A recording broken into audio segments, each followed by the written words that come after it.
As you listen, complete the numbered spaces in the identification form in the book. First, you have some time to look at questions 1 to 5.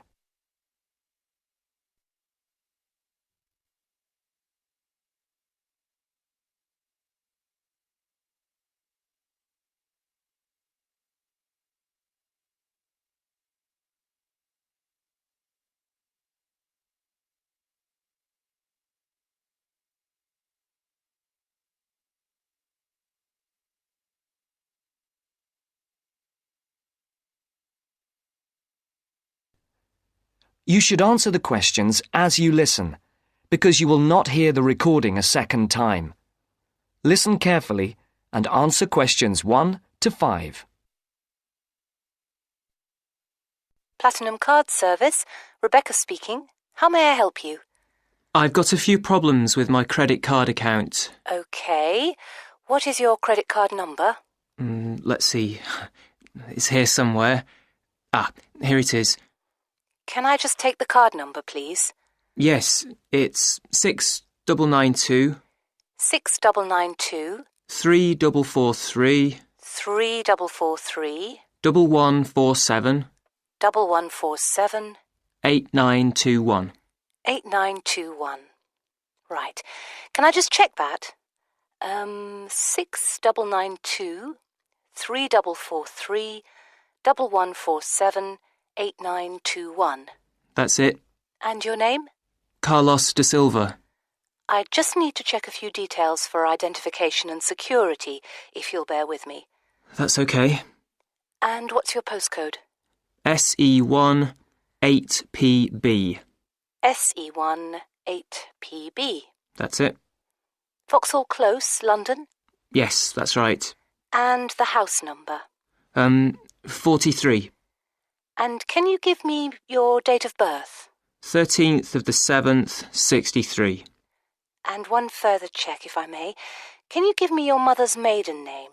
Yes, it's Moore. Is that Moore? Yes, that's it.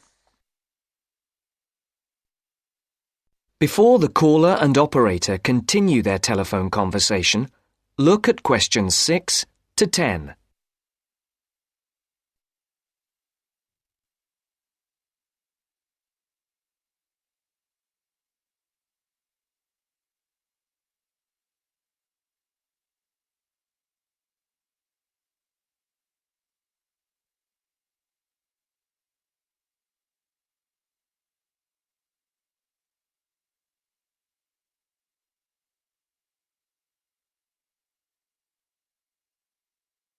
Now listen to the next part of the conversation and answer questions 6 to 10. For these questions, there are 3 alternatives: A, B, and C. Decide which alternative is the most suitable answer and circle the correct letter. Yes. Now, can we get on with this? Yes, sir, certainly. I'm sure you'll appreciate that all these checks are necessary for security reasons. So, what exactly is the problem? Problems? Okay. Well, first, your computer seems to have gone mad. I sent you £500 and on the statement for the account it shows that I only paid £300. Yes. The account does only show £300 was paid. Well, I paid the £500 in at the bank and I have my receipt, and my bank statement shows that £500 has been taken from my account. Oh, I see. What I'll do is check with the bank and see what they say. OK. You said there was something else? Yes, as if that wasn't enough. My account shows that £107.27 was paid to a company called Pan Express. I don't know who this is. Let's have a look. Well, it is genuine. I can assure you it's not mine. It was made on the evening of the 12th of May. Maybe it's a restaurant bill you forgot about? There's no way that... Oh, wait, hold on. Yes. Oh, it's okay. I've just realised what it is. It is a restaurant bill. The name of the company is different from the name of the restaurant. My mistake. I'm sorry. That's okay. Was there anything else? I don't know if I dare. What is it anyway? Well, it's, the amount of interest seems to have gone up. If you look at your statement for April, you'll see that the rate went down from 16.27% to 14.99% that month. Oh, yes, you're right. Was that everything? Yes, basically, it is. Okay. And can you check my payment? Oh, yes, I'll do it.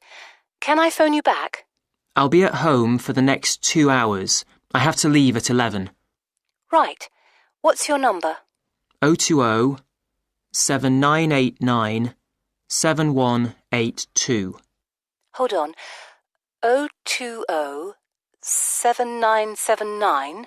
No, it's 7989 and then 7182. So it's 020 7989 7182. Yes, that's it. OK, I'll phone you straight back. Thanks. Bye. That is the end of part 1. You now have half a minute to check your answers.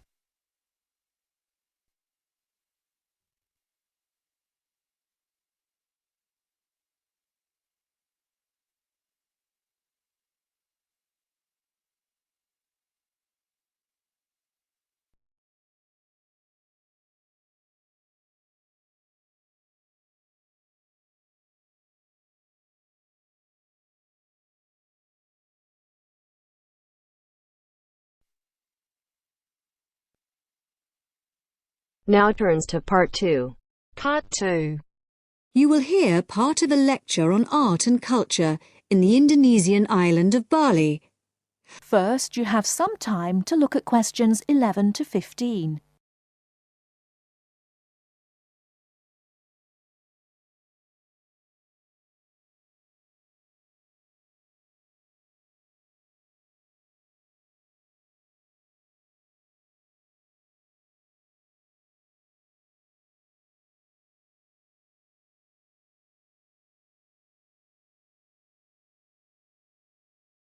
Now, listen carefully and answer questions 11 to 15. Last week, we looked at the traditional art of Japan. In this week's lecture, we're going to move south and look at the very special way in which art has developed in the beautiful island of Bali, which is now part of Indonesia. I'll begin by giving you a brief historical overview. It's thought that the first inhabitants of Bali were farmers who arrived around 3000 BC, at the beginning of the Iron Age. They probably originally came from China, and in Bali they cultivated rice and built temples ornamented with wood and stone carvings and statues. The Hindu religion was introduced in the 14th century AD, and this has remained the main religion on the island. This was an important period in the artistic development of the island, when sculptors, poets, priests and painters worked together in the service of the ruling families. Rather than painting everyday scenes, artists concentrated on narrative paintings illustrating the epic stories of Hinduism. Bali's rich natural resources have always made it an alluring goal for merchants, and from the 17th century onwards, Dutch ships visited the island to trade in spices and luxury goods. Gradually, the old royal families lost their power, and eventually, in 1906, the Dutch East Indies Company was founded, and the island became a colony. In the 20th century, art then took on a very different role, as a tool accessible to everyone in the fight of the Balinese people against colonization, rather than as the property of a minority. Shortly after this, in the 1920s, stories of the beauty of the island of Bali began to spread around the world, and Balinese art underwent another vast transformation with the advent of tourism to the island. At first, this was only on a small scale, but it had important effects. Expatriate artists from Holland and Germany settled on the island, bringing paper, Chinese ink and other new materials with them. They worked with local artists, encouraging them to experiment with concepts like naturalism, expressionism, light and perspective, as well as to move away from the traditional focus on narrative painting towards something closer to their own experience. When independence came in 1945, this desire for an art to match a new national identity became stronger, and the traditional narrative paintings started to give way to scenes showing the everyday life of the Balinese people, harvests, market scenes and daily tasks, as well as the myths and legends of their history. Before you hear the rest of the talk, you have some time to look at questions 16 to 20.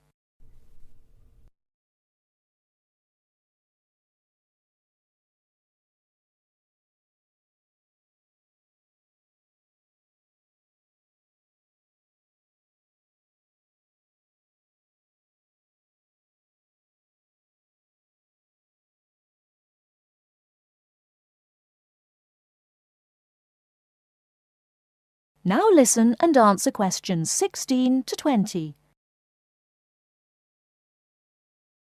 Many of the features that give this art its special place in the world today can be traced back to these historical roots. One feature that is rooted in the events of the last century is that today in Bali, the production and the appreciation of art is not restricted to a minority. In fact, there is a famous saying that in Bali, everyone is an artist. And it's not considered that to make art or talk about art, any formal training is needed. Art is just produced as part of Balinese life. Even fruit salad is served with flowers strewn on top. One factor which has contributed to this productivity is Bali's fertility. Over the centuries, the rich soil and the fact that food and shelter are readily available has given the islanders the leisure to develop their arts. While painting, sculpture, carving and music have traditionally been the province of men, women have channeled their creative energy into making lavish offerings to the gods with spectacular pyramids of flowers, fruit and cakes offered at the temples on festival days and celebrations. All these kinds of art still have close links with the religion of the people and are something that people do on a daily basis. Another special characteristic of art in Bali is that it is not generally seen as an individual pursuit. In the West, art is often carried out by the artist on his own, reflecting his own individual worldview in the hope of achieving personal wealth and fame. For Balinese artists, art is something that's done as a group, and many artists may participate in one piece of work. And Balinese art is not restricted to temples and offerings. It decorates objects such as jackets, motorcycles, hotel menus, and so on. But perhaps the most significant characteristic of Balinese art, and one that distinguishes it most from the art of the West, is to do with its expected lifespan. Carvings are made in soft stone, which is gradually destroyed over the years. The humid climate rots paper and cloth paintings. The magnificent offerings of fruit and sweets are eaten. Wooden statues are destroyed by insects. But Balinese artists accept that their work is ephemeral, not permanent, and instead of slavishly preserving the originals, they produce new art. And all this rebuilding, renovating and replacing means that the island's art continually evolves and perpetuates itself. That is the end of part 2. You now have half a minute to check your answers.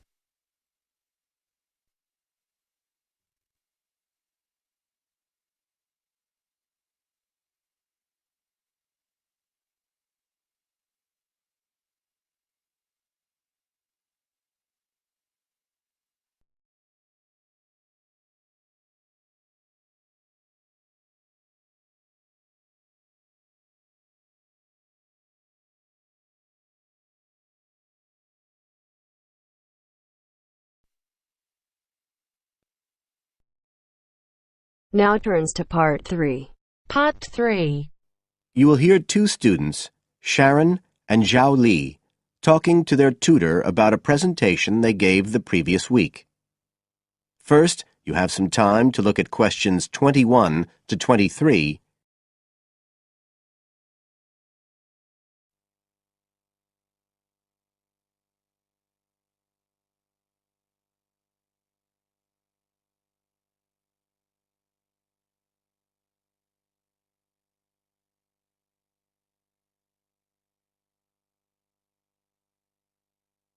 Now listen carefully and answer questions 21 to 23. So, Sharon and Zhao Li, in your presentation last week, you were talking about the digital divide, the gap between those who can effectively use communication tools, such as the internet, and those who can't. And you compared the situation here in Northern Ireland with Southeast China. Right. So, I asked you to do some self-evaluation, watching the video of your presentation and thinking about the three main criteria you're assessed by: content, structure and technique. What do you think was the strongest feature of the presentation when you watched it? Sharon? Well, I was surprised actually, because I felt quite nervous. But when I watched the video, it didn't show as much as I expected. So which of the criteria would that come under? Confidence? That's not actually one of the criteria as such. Zhao Li? Technique? It's body language and eye contact, isn't it? Well, I didn't think I looked all that confident, but I think that our technique was generally good, like the way we designed and used the PowerPoint slides. So, you both feel happiest about that side of the presentation? Yeah. OK, now on the negative side, what would you change if you could do it again? Well, at first I'd thought that the introduction was going to be the problem, but actually I think that was OK. We defined our terms and identified key issues. It was more towards the end. The conclusion wasn't too bad, but the problem was the questions. We hadn't really expected there'd be any, so we hadn't thought about them that much. OK, anything else? Well, like Zhao Li says, I thought the conclusion was okay, but when I watched this on the video, I thought the section on solutions seemed rather weak. Can you think why? Well, we explained what people are doing about the digital divide in China and Northern Ireland, but I suppose we didn't really evaluate any of the projects or ideas. It was just a list, and that was what people were asking us about at the end mostly. You now have some time to look at questions 24 to 30. On page 93.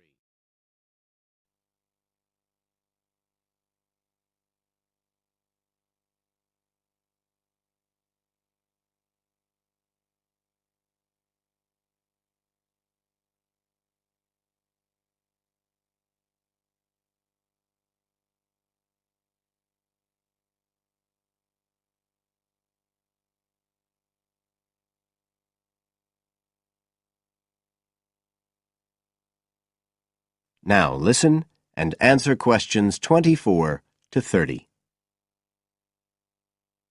OK. Now, I also asked you to get some peer evaluation from the other students. Yes, well, people said it was interesting, like the fact that in China the internet was used more for shopping than in Northern Ireland. They said sometimes it was a bit hard to understand because we were talking quite fast, but we didn't think so when we watched the video. No, it's a bit different, though, because you know all this information already. If you're hearing it for the first time, you need more time to process it. That's why signposting the structure and organisation of the talk is important. That seemed OK. No one mentioned that as a problem. Some people said that we could have had more on the slides, like some of the other groups had nearly everything they said written up on the visuals as well. But other people said the slides were good. They had just the key points. Yes. And most people said we had quite good eye contact and body language. They all pointed out we'd overrun. They all said we were 5 minutes over. But we timed it afterwards on the video, and it was only 3 minutes. We were a bit unsure about the background reading at first, but I think we did as much as we could in the time. Anyway, no one commented on that under content. But one thing that did come out was that they liked the fact we'd done research on both Northern Ireland and China. Most other people had just based their research on one country. We managed to get quite a lot of data from the internet, although we had to do our own analysis, and we did our own surveys as well in both countries. So the class gave us best feedback for content, but it was all okay. Right. Well, that's quite similar to the feedback I'm giving you. I was very impressed by the amount of work you'd done and by your research methodology. So, actually, I'm giving you full marks for content. 5. Oh. The structure of the presentation was good, but not quite as good as the content. So, I gave that 4. And the same for technique. So, well done. Thank you. Now, the next stage is to write up your report. So, just a few pointers for you here. First of all, in your presentation, I think your ending was rather abrupt. You suddenly just stopped talking. Yeah. It wasn't a big problem, but think about your closing sentences in your report. You want to round it off well. One thing I forgot to mention earlier was that I felt a very strong point was that after you'd given your results, you explained their limitations. The fact that we didn't have a very reliable sample in terms of age in China. Yes, that section. So don't forget to include that. And you had some excellent charts and diagrams, but maybe you could flesh out the literature review a bit. I can give you some ideas for that later on if you want. OK, is there anything else you want to ask? No, thank you. Thanks. That is the end of part 3. You now have half a minute to check your answers.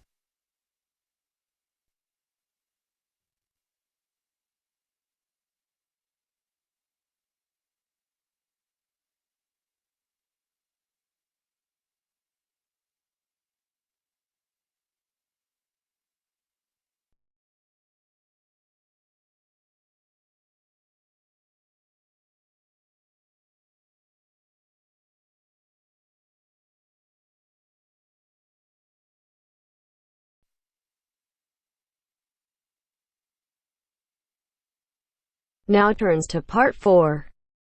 Part 4. You will hear part of a lecture on cities of the future. You now have 30 seconds to read questions 31 to 37.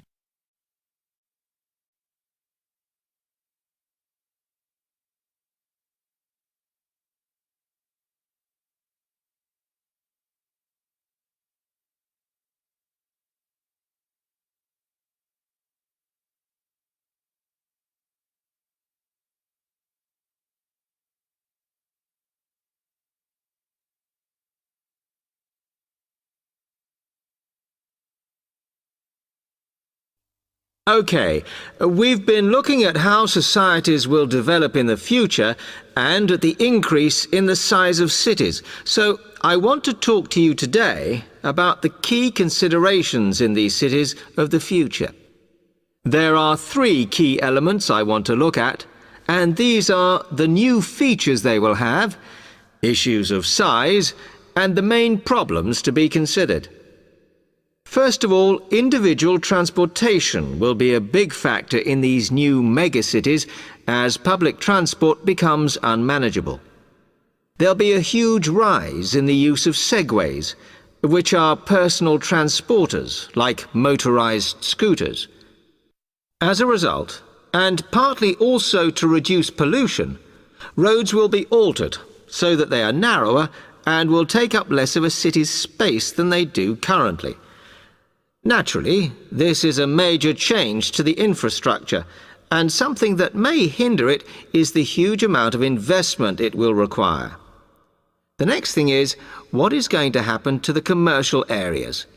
We do not want these to become even larger concrete jungles than they are at present, so we have to look at design.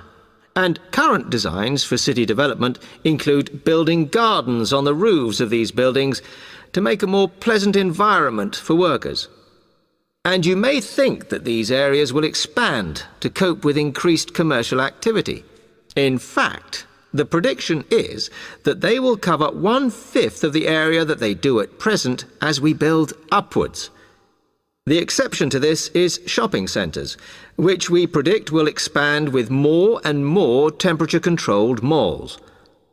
What may cause difficulties is that the superstores will be confined to the outer edges of the city, as they will be too big to fit into the new malls. Then, of course, there are the residential areas, and these will undergo their own changes. One particular development will be houses which are built from glass, as innovations in this material allow it to provide light without causing problems with temperature inside a building. The residential areas will not be allowed to expand without limit, as happens in some areas at present, and their size will be restricted to a population of 15,000. One issue, which has yet to be resolved, and I'm not sure it ever will be, is how we manage to house older residents. They will be increasing in numbers as time goes on. Finally, how will these cities live? We know we have limited energy sources, so what will we do? Well, something currently in development, which will be a feature, is that waste is going to become an energy source. For example, to provide gas in homes. Also, as new technology and systems are developed, we will find that energy plants will become smaller. Another energy source we could use, but one which raises issues of having enough space and too much noise, is wind farms. Because of the problems, I'm not convinced these will be the grand solution to our energy problems that we thought they were going to be. You now have 15 seconds to read questions 38 to 40.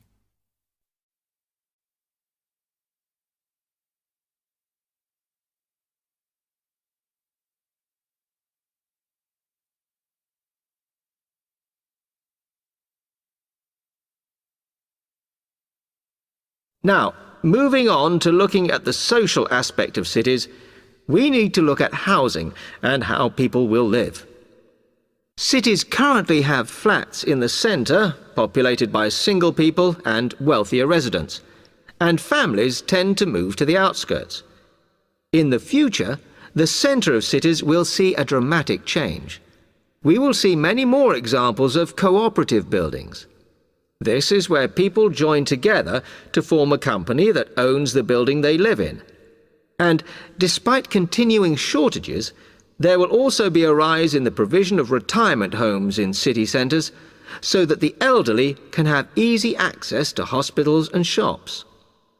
Recently, we have seen a levelling off in the growth of private housing, and I think that will not change. But we are likely to see more social housing, as far fewer people will be able to afford to own their own homes. OK, now, if anybody has any...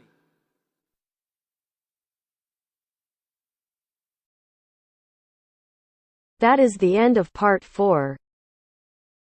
To check your answers,